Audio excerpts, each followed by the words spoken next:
We watched the Patreon pick, which was Metropolis. What fucking year was it? 2001's Metropolis. Thank you, Laviskin, for the crazy recommendation. We all loved Metropolis.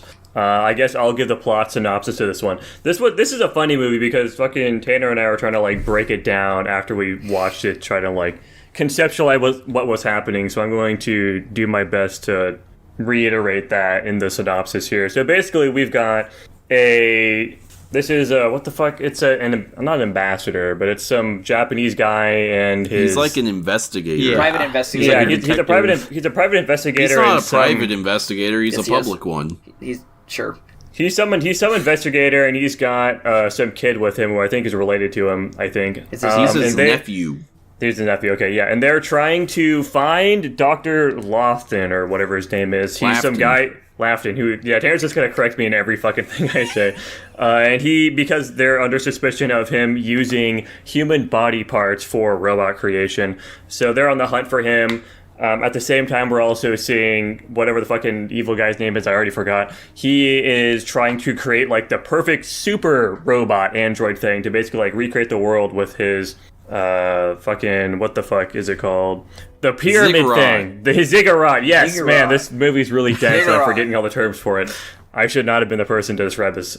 So yeah, they're trying to create the ziggurat here, and and the fucking robot chick is the keystone of this, right? And there's also some guy who's like the son of the evil guy, supposedly.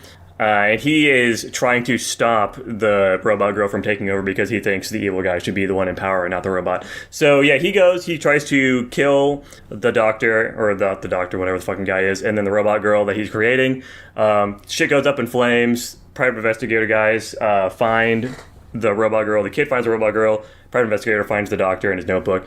And then trouble ensues, right? There's a fucking political revolution with the underclass who doesn't like robots because they're taking all their jobs. And then the fucking evil guy uses this to capitalize on basically throwing a coup over the government of this country that they're in. They seize the power, and then they fucking try to get the robot girl back so that, they can complete their plan, which they do. They get her back successfully.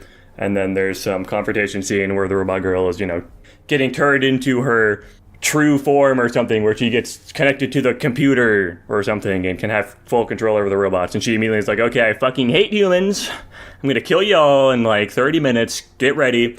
And she tries to do that. And then the fucking son of the evil guy like clicks a button and the whole fucking place explodes. And then the nephew guy is trying to reconnect with his friend, Tima, the robot girl.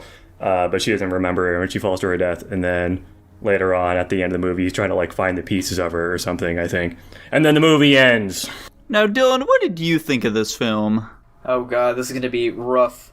I thought this movie was pretty cool. I liked the animation style. It, for some reason, reminded me of like the old animated Astro Boy.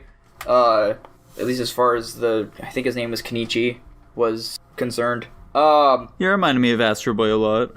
Yeah. It has a very similar art style. The animation was very fluid. I liked how, I thought the animation was incredibly good for 2001. I guess I shouldn't even be shocked at this point how well anime movies are given their time period. I thought it was really funny how a majority of the time the music that they were playing did not match the visuals. I was trying to find the right word to describe that moment, and I guess dichotomy is probably the best way to put it. Especially during the end, you got like that peppy jazz music while everything's blowing up and everybody's dying. I can't say I was 100% satisfied with the end of the movie, though. Obviously, I'm just an altruist. I want everybody to live. But I think killing off the robot girl at the very end was kind of sad. And I also didn't understand the end when the boy finds like this group of robots and they all start saying Tima and he starts crying. That didn't make any sense to me. So it's not super high on the end of the movie. But other than that, I thought the plot flowed fairly well. I was trying to find the similarities between this and what I would assume was the Metropolis we watched, which I was assuming is what this movie was based off of. But I like the general direction that this movie took way over the other Metropolis, considering the fact I also didn't understand what was going on in the 1923's Metropolis. So, just to let you know, Dylan, I did look this up. This movie definitely has some parallels to that movie, but they're also the fucking person, the director, literally had not even seen the original movie when he was creating this. So if there are any connections, which there are, they're very loose and they're not intentional. Yeah, I was about to say, well, in that case, it's very coincidental that things happen to kind of line up, because you still got, like, relatively similar the robot big girl plot they were trying to create. Yeah. It is weirdly similar in a lot of ways. Yeah, the whole revolution and everything. So, like, I see what they wanted to do was have sort of an intriguing, mysterious story, and then things kind of tie up at the end, and you're like, oh, it all makes sense now. And I'd say they got about 75 to 80% of the way there. I think I do pretty much understand everything that happened for the most part by the end, but I do think there's some aspects of the plot that are still kind of muddled and don't make a ton of sense. My biggest downside for this movie is I think a lot of the characters I kind of don't understand and are kind of ill-defined. Especially I think pretty much all the characters just like completely lack depth in this movie. There isn't a lot going on with it feels like there's a lot going on with them, but we just really don't understand any of them whatsoever in any particular way by the end of it. Rock is by far the most confusing character to me. I don't really get what his deal is. I hated him the whole time. And then our main characters, Tima and Kenichi, I don't get what they're trying to do ever. They're just kind of doing things, but I don't know what their goal is at any point. Their goal is to evade their captors. Yeah. They're trying not to get shot, and they're trying to... he's trying to find his uncle, and then hopefully from there they figure out what to do. And Tima is following him around because she's imprinted on him or something. Yeah. I don't know. I kind of wish they had, like...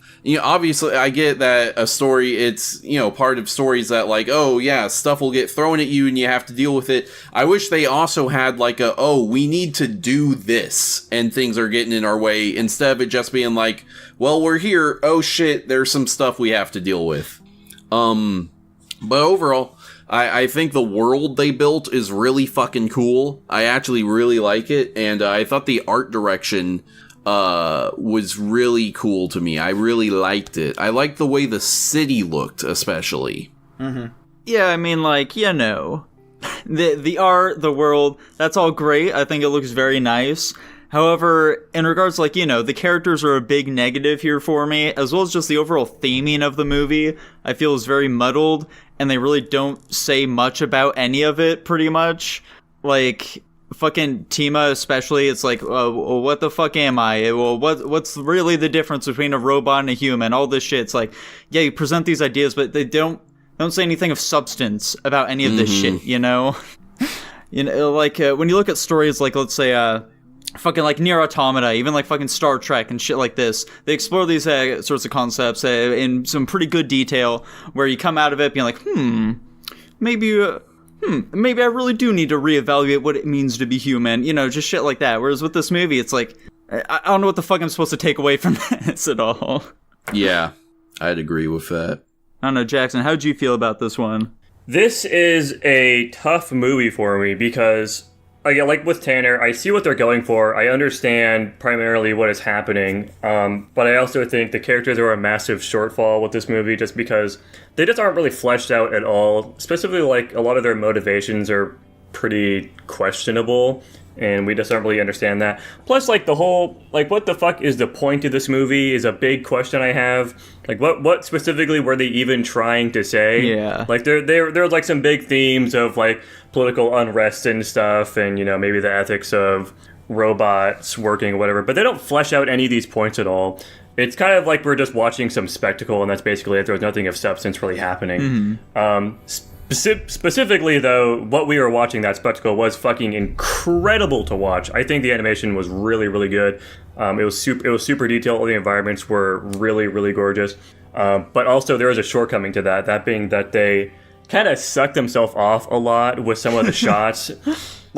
Things don't have to be moving 24/7, and we also don't need so many fucking setting shots. This movie is really slow because it has so many fucking setting shots where it's just people like walking through somewhere, which is cool. I enjoy these scenes because, you know, it's just fun to look at them walk through these like really detailed, interesting environments that build the world up more. But they don't really mean anything, and there's so fucking many of them. They really drag down the pacing a lot of the time. Yeah, honestly, I think the movie was very entertaining throughout the entirety of it for me. I don't think I was really ever bored by it, and I think it's interesting to think about what it was trying to say. I think it's a fun ride, but it definitely does have a lot of shortcomings for it for me. Yeah. But I suppose, boys, that we should maybe get onto the rankings here now. Dylan, what are you ranking this one? Yeah, I really enjoyed this movie. I thought it was animated super well, all that stuff. Like I said, the ending was shortcoming for me at least, but I still really enjoyed it. I gave it an A+. Damn. Wow, that's really high. That is very high. I think personally, I'm going to give this one a C+. Damn. I also gave this one a C+. I also gave it a C+. Holy shit. It's another one of those movies, boys. Yes, sir. It's fine, it's chill. That landed at a B. I will say, when you guys started saying something about, like, I don't understand, the characters don't have depth and all this, and the environment shots, I kind of sat there and I was like, what? I don't know what that... Yeah. What do you mean you more don't know what attention that to has to do with anything? We're paying more attention to this stuff than you are, dude. It's fine. Yeah. You're not looking at... When we're watching movies, we're looking at stuff like that. You're not paying attention to it, and that's not a bad thing, necessarily. Let's go. Yeah, you're a good, simple man, Dylan. You should have a lot to learn, that's all. I haven't learned yet. Anyways, yeah, B for Metropolis, which is honestly alright.